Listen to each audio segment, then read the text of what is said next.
So, as viewers of this channel will know, I'm a Canadian, and I've made a few videos talking about Donald Trump's claims that Canada should become the 51st state, and why. When initially a lot of people thought he was joking, I didn't. I think he's a maniac, and he's entirely serious when he says things like that. And given the chance, he will try to take over Canada by one way or another. And so I made videos about that. I mostly left that topic behind because I thought that was far behind us. But I just got some comments in my comment section telling me about this letter from a politician. A Maine politician sent Canadians an unprompted offer to join the U.S. It's this lovely fellow over here, Senator Joe Martin. Okay, we're gonna check out Joe Martin's letter here. I haven't read it. I did see there's a bunch of, it's hard to find the actual letter, but there's a bunch of articles talking about the letter. What I know from these articles is just there's a lot of people are upset. Yeah, I guess I should just read it, right? It says, a vision for welcoming Western Canada into the United States by Senator Joseph E. Martin of Maine. Okay. Well, Joseph, we're not off to a good start. I like how it's like, we're going to welcome you, you know? Yeah. Just like Putin would tell the Ukrainians, we're going to welcome you into Russia. Yeah. Just come join us, and then the tanks won't be necessary. Okay. A vision for welcoming Western Canada into the United States. I guess he only wants the West. Eastern Canadians are over here like, what? We're not cool enough for you to for you to welcome us? The strength of the United States lies in its fidelity to the Constitution, its emphasis on national sovereignty, and its roots in Western civilization, Christianity, and personal responsibility. Okay. I don't know where he's going with this. Western civilization. I mean, Canada's also a part of Western civilization. We also have Canadian Christians. We also believe in personal responsibility. Maybe the country who elected a fascist should work on their own personal responsibility, because you are responsible for this guy who's kind of messing up the whole world right now. But okay, let's continue. These principles are not negotiable, and they must form the foundation of any expansion of the Union.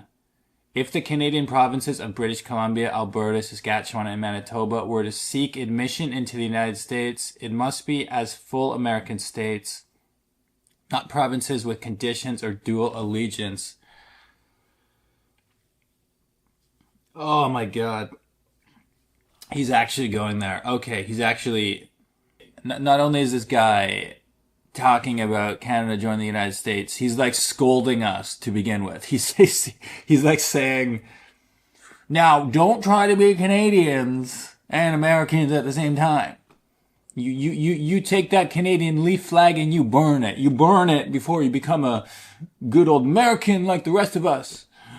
Like, this guy is not even acknowledging anything positive about Canada at all.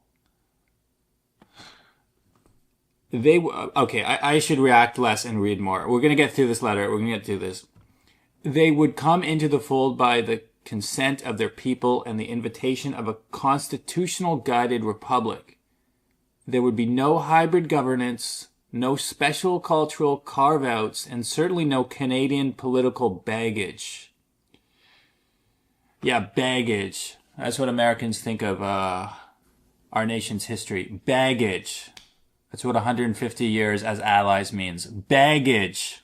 That's what it means when we join you in your nonsense wars in the Middle East. When we, just like baggage. No country has more baggage than the United States of America. That's for sure, buddy.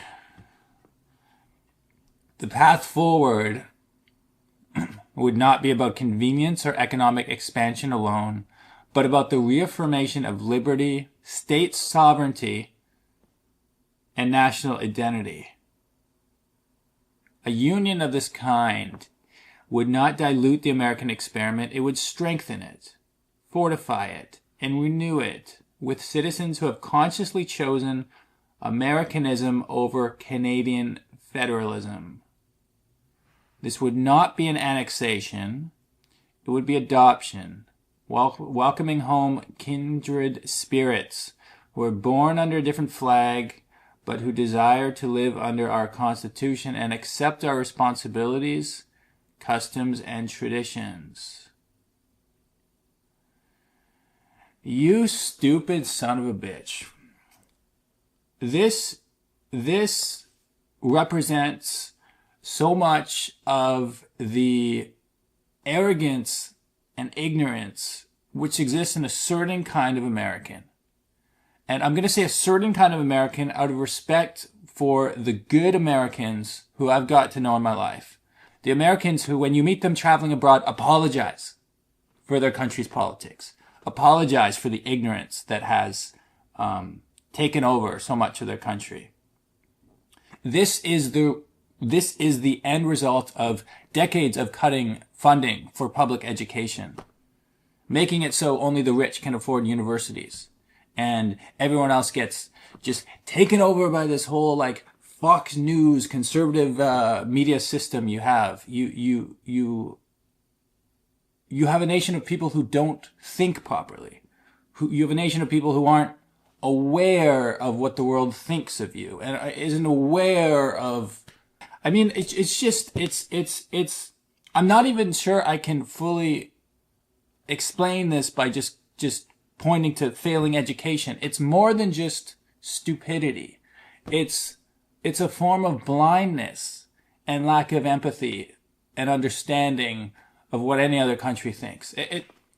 Only in America do you have like, you play baseball and you call it the World Series, even though it's just America and the Toronto Blue Jays. But essentially it's just your country and you say, oh, we're the world champions. You didn't invite any Japanese baseball players to join. You know what I mean? It's not really the world, but to Americans, their country is the world. And so it makes sense to call it the World Series, you know. It's this idea that America is this shining light on the hill and every other country is just chaos and suffering and desperation and people wanting to be Americans. Believe it or not, Mr. What's this idiot's name? Mr. Joseph E. Martin. A lot of people don't want to be American. And there's tens of millions of Canadians who don't want to be American. And I've never wanted to be American. You've just never asked. You're writing this with the presumption that we're desperate to be one of you. It's like you're hosting a party and you're like,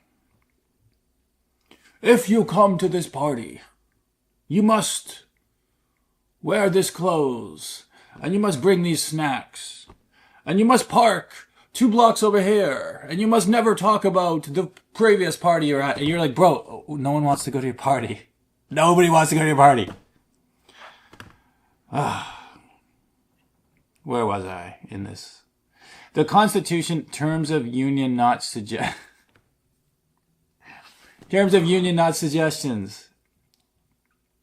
Any admission of new states must be governed strictly by the U.S. Constitution. Article 4, Section 3 grants Congress the authority to admit new states into the Union. Precedents such as the admission of Texas, Hawaii, and even parts of Mexico under the 1845 to 48 expansionary period show that voluntary union is both legal and historically grounded. However, this must occur under the same rules that apply to all other states. There can be no special terms, no exemptions under federal law, and no preservation of previous political systems.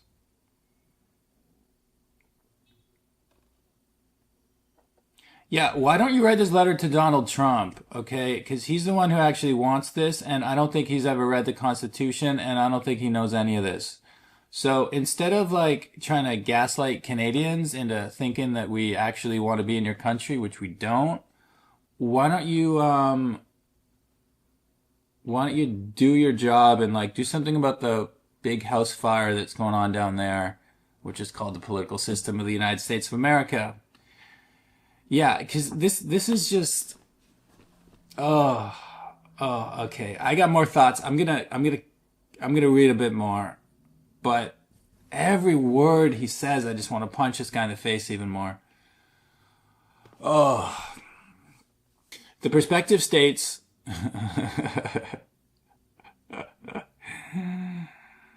How about the prospective province of Maine? How about Maine joins us? Because I'm pretty sure more people in Maine want to join us than than Canadians want to join you right now.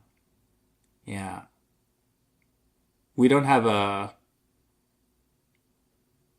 80-year-old leader who's a former failed reality TV show star who is addicted to social media. We actually have a real leader. So maybe people from Maine want to join the country who is actually functioning right now, and trying to preserve these things that we call democracy and, international order instead of just tearing it all down. But hey, I don't know. I wouldn't presume that. I would actually ask the people of Maine. I wouldn't just arrogantly write a letter like this. But that's because I'm Canadian. I'm not American. I do something called critical thinking and empathy for other human beings. You should try it sometime, buddy. Where was I in this gibberish? Is it even worth reading this whole thing? The prospective states would need to dismantle their provincial governments as they are currently structured, abandon Canadian legal codes, and adopt American jurisprudence in full. The supremacy of the U.S. Constitution would be total. Provincial laws on gun control. If you actually read this as a parody, it actually gets quite funny. Provincial laws on gun control, speech restrictions, crown lands, and religious education that conflict with American norms will be nullified. What emerges in their place would be genuine American states governed by legislatures and executives elected by their own people with no foreign oversight or entanglements, blah, blah, blah. Okay, so he's just writing this as if it's already a given fact that Canadians want to be Americans. And he's just like, well, if you want to be Americans, here's what... The amazing thing is, the province of Maine, the state of Maine, I mean to say. Yeah, how do you like it when we mischaracterize you? The state of Maine actually borders Canada. So this guy could just drive for a few hours and then ask Canadians if we want to join them. And we would be like, no. In fact, if he drove up, he would find the province of Quebec and they would be like, well, actually, we don't even want to join Canada. We definitely don't want to join you. And then this idiot would be more confused than before. But the point is, this would make a bit more sense from a leader from Louisiana or Alabama who has never been to Canada and never will go to Canada. This guy, this is what is so arrogant about Americans. There's people who grew up. There's literally people who live in Detroit who can see Canada across the river, and they're like, yeah. Never been there. Never got my passport. Never, there's no, something like 2/3 of Americans don't have passports. And it's you never had a curiosity? You were never and it's no. It's arrogance in the sense of thinking nothing outside America could be any good. But it's also, I think there's a fear. I think Americans are ruled by fear. I think that's why so many of you get guns and can't sleep without your guns. I don't think it's a tough guy, cowboy, we're the Wild West, we're going to shoot each other up. No, I think it's fear. I think you're a very afraid country because you've spent your entire history making enemies and bullying other countries, just like you're bullying Canada. And now even your closest ally has begun to turn on you because of the kind of arrogance that we're seeing in this letter. For too long, Canadian citizens have been subjected to an illusion of freedom administered through bureaucratic means. The Canadian Charter of Rights and Freedoms, while lofty in rhetoric, provides no absolute protection. It is entirely subject to be overridden through legislative action and court interpretation. In contrast, the U.S. Bill of Rights recognizes liberties as inalienable. They are not permissions granted by the government, but protections against the government itself. I wish we had some protections against the U.S. government right now. Perhaps the starkest example of this is the Second Amendment. In Canada, yada, yada, yada. Okay, this is just... I'm going to skip all this nonsense about gun ownership. I just told you my views on that. And, well, I didn't tell you my views on that. I have no problem with people owning guns or not owning guns. I don't own a gun because I don't need a gun. And, I mean, that's a complex issue. On the one hand, I have no problem with people owning guns, but on the other hand, like this, like right now, he's talking about like here he says the Bill of Rights, real freedom to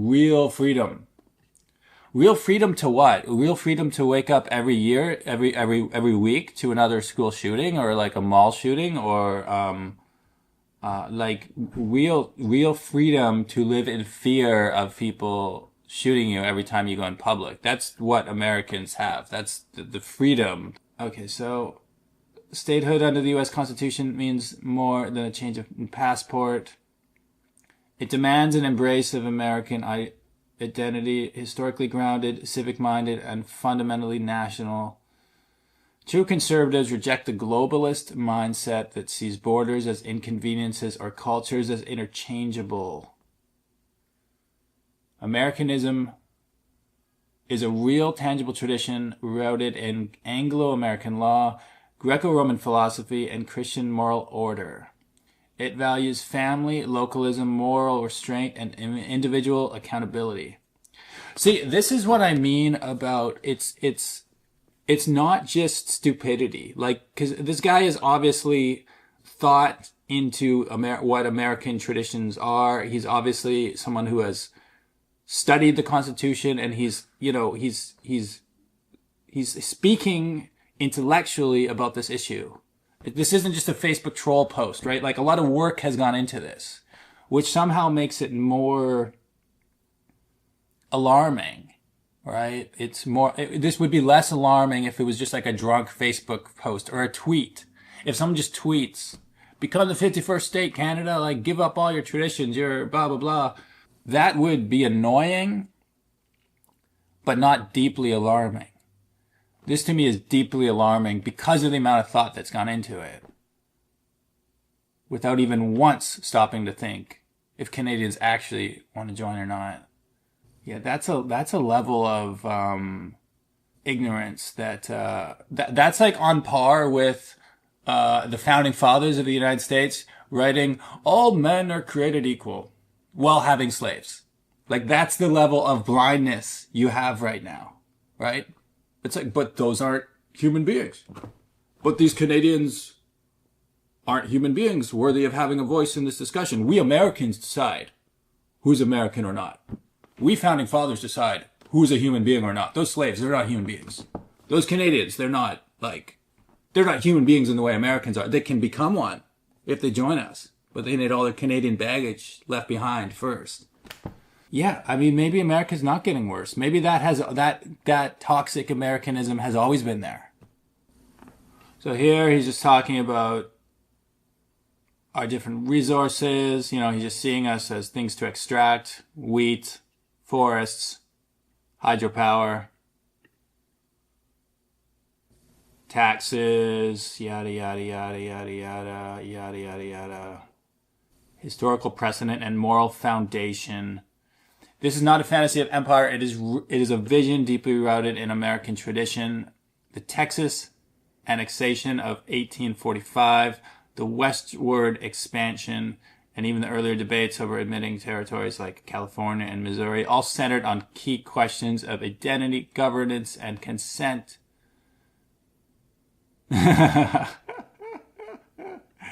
Surprised this guy knows what the word consent is. The vision presented here does not demand that we conquer our neighbors, but that we offer them a chance, if they wish, to leave behind failing ideologies and unite with a constitutional republic built to last. Oh my God. Oh.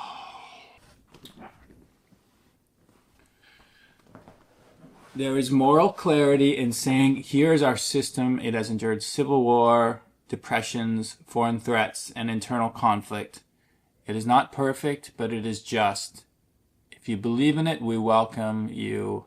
But you must believe in it wholly, not halfway. You must become Americans, free, armed, self-governing, and accountable. The welcome mat. You know, this is, I thought this letter was short enough for me to read the whole thing. It's not particularly long, but the problem is every sentence I get so annoyed that I have to, yeah, I have to just, you know, I'm also just starting to feel like this is just so kind of painful to read as a Canadian that it's almost like, should I even be like putting this out there? You know, like this is just such a toxic idea. And the thing is, I know he's not the only one who thinks that. I've had to, I had to cut a friendship with an American who I've known for a while, and not a bad person. He's you know, I considered him a friend, and this friend, you know, was a Republican. I knew that. So like we tried not to talk about politics or anything like that. But when Trump got elected and started talking about the 51st state stuff, this friend, yeah, was just sending all these messages trolling me, being like, oh, like sending me tweets from Donald Trump saying that you should join us, like pictures of the U.S. covering Canada. And I told him to cut it out. I told him, hey man, I don't know what nonsense you guys think down in Florida, but this isn't a joke up here, and we don't laugh about threats to our nation in that way, right? So you should stop. You should stop doing this. This isn't funny. And he continued, and that was it. I essentially cut this person out of my life. And when I told him that this was a response to his continued jokes about something that's not at all funny, you know, he accused me of being some sensitive whatever, you know, as is always the case when people get called out on their toxicity, you know.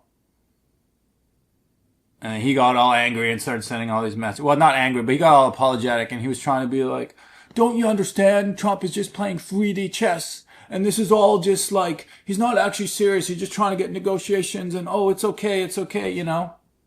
But it's like, hey man, like if I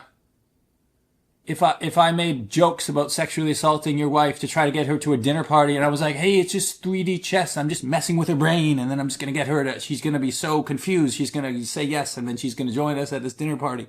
Like that is, you can't just do anything regardless of the morals or lack of morals, and then say, oh, it's just 3D chess. There's just this thing going on that you don't understand, right?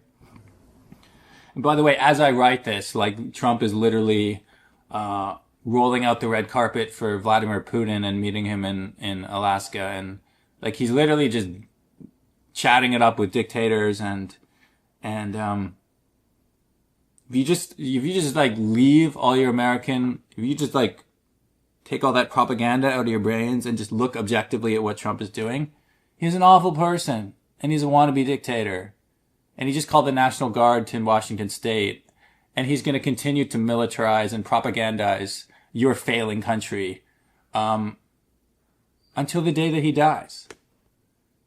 And next election, he's either going to break your political system and stay in power, or he's going to go kicking and screaming and make a big fuss and talk about how the election was stolen. So, no thank you. We still have functioning elections. We still have a country that is built on morals and, you know, the equality for all people that your country claims to have been founded for. But it is you Americans who have lost your way. It is you Americans who are embarrassing yourselves on the world stage.